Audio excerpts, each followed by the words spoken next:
Bienvenue au bulletin, mesdames et messieurs.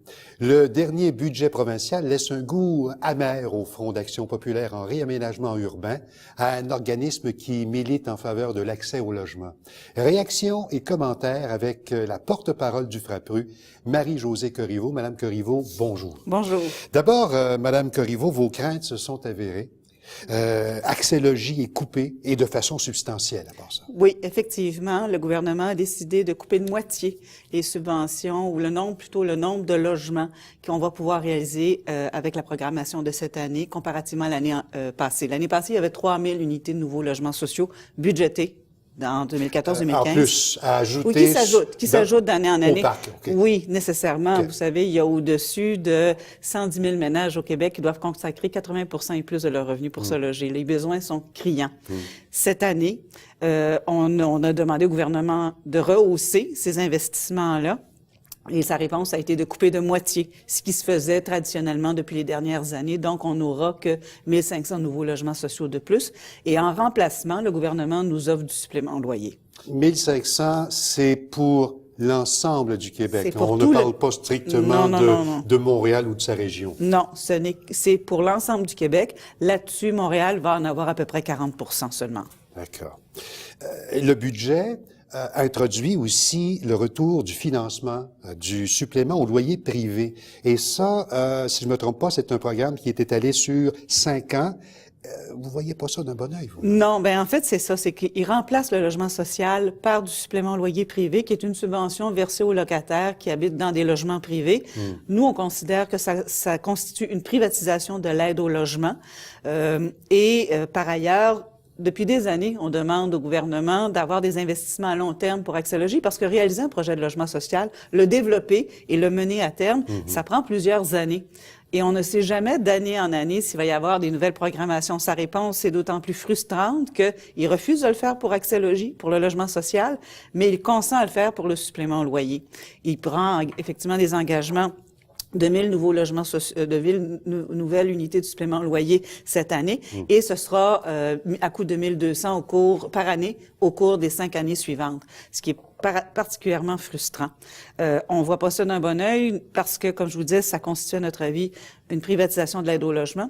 Le supplément au loyer ne permet pas la construction de nouveaux logements, notamment de logements familiaux. Or, il y a un besoin criant de logements familiaux dans plusieurs coins du Québec, notamment à Montréal.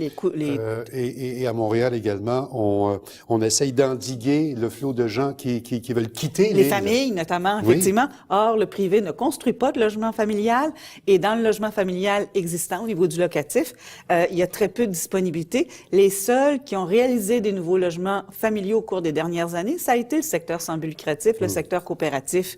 Alors, c'est une mauvaise réponse. L'autre chose, le supplément au loyer ne permet pas la rénovation des logements en mauvais état, et Dieu sait si le parc immobilier locatif de Montréal a besoin de rénovation. Ça ne permet pas non plus de sortir du logement de la logique de profit. À l'heure actuelle, on est dans une logique de profit où ce qui domine, c'est finalement, est-ce que le logement permettra de faire des bénéfices ou pas? On est très loin de la logique du droit au logement, par exemple, ce que nous permet le logement social sans but lucratif. Parmi les autres mesures d'aide, celles qui concernent la réparation de logements? Bien, là, c'est extrêmement désastreux. Non seulement le gouvernement n'a pas reconduit le programme de revitalisation Québec, or, ce programme-là, à Montréal, est indispensable pour s'ajouter aux subventions d'Accès Logis et permettre la réalisation des projets Accès Logis. Les coûts de réalisation sont élevés à Montréal, essentiellement à cause du prix du foncier. Or, pour boucler un budget, ça en prend plus à Montréal, comme dans certaines régions éloignées, où là aussi également, il n'y aura pas suffisamment de subventions. Et par ailleurs, ce qu'il fait, c'est de remplacer des programmes comme Rénovillage et un programme de réparation d'urgence par un programme de rénovation en milieu rural. Je pense que c'est comme ça qu'ils l'appellent. Mais donc, on va avoir un problème de remise en état des logements locatifs, notamment locatifs privés, parce qu'il n'y aura pas de subvention de revitalisation. Je sais qu'à Montréal, il y a énormément de logements qui sont vétustes. Oui, tout à fait. Qui ont besoin de rénovation. Mais le parc est vieux aussi, hein. Faut constater. On arrive bientôt à notre 375e. Ça paraît, le parc de logements est vieux. Il y a besoin de rénovation. Madame Corriveau, le fédéral va mettre fin à son programme de soutien aux coopératives d'habitation et dans ce budget, parallèlement, Québec annonce la création d'un tel programme. Bien, en fait, c'est plus que les coopératives d'habitation. Le gouvernement fédéral octroie aux projets de logements sociaux, coopératifs, sans but lucratif, incluant les HLM, des subventions qui permettent de réduire le loyer des ménages à faible revenu qui y habitent.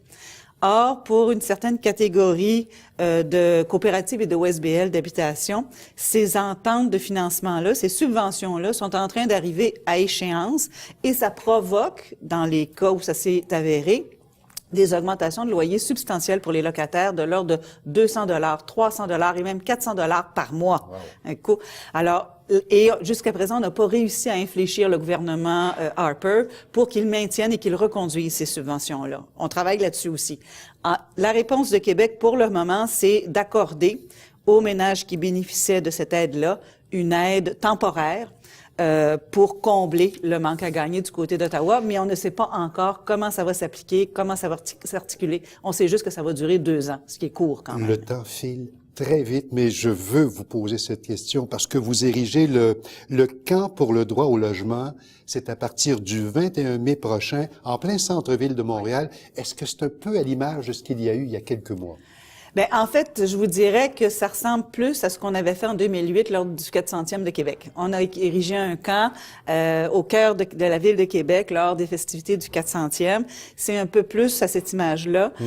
On le refait à Montréal.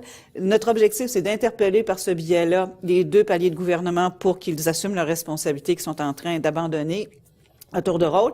Et notre objectif, c'est donc d'avoir sur le site une centaine de campeurs et de campeuses, des personnes mal logées, des militants et des militantes, des gens pour qui le droit au logement est quelque chose de fondamental. Hein, on le reconnaît de toute façon. Besoin vital. C'est ça. Et notre objectif, non seulement ça va être de mener simultanément des actions pour interpeller les 2 paliers de gouvernement, mais également de s'adresser à la population en général. Il va y avoir toutes sortes d'activités, toutes sortes d'actions sur le site du camp.